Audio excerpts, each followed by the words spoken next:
tuning in to CNN Studios. Today you are live with myself, Mrs. Frazier, and Mr. Naylor, who is to my right. Today our topic of discussion is the war on drugs, the disparity between crack cocaine and powder cocaine.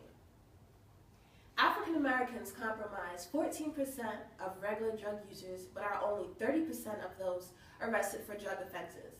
So between those two statistics, we are clearly showing the disparity of the two. Mr. Naylor, how do you feel about that? Well, thank you, Ms. Frazier. The war on drugs is a very serious subject that is sweeping the nation. Nearly every day, I see news coverage about this war, and not all the coverage is good.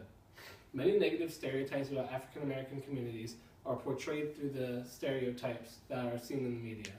These negative stereotypes work their way into the police and result in a crackdown, no pun intended, on the African American communities. With such a crackdown, the communities are losing trust in the police, and they're also losing role models and moneymakers in the disparity that is taking place. What do you think about this, Mrs. Frazier? Thank you, Mr. Naylor. I really appreciate that feedback.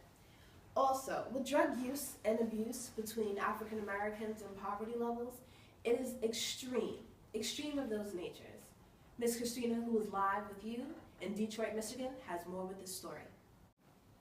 Thank you, Ms. Frazier. I completely agree with both of you on this issue, and I think it should be addressed more and shown more attention to, especially among the different age groups in our community and the different races, especially the African American community, who tend to receive 100 times greater penalty for crack than cocaine.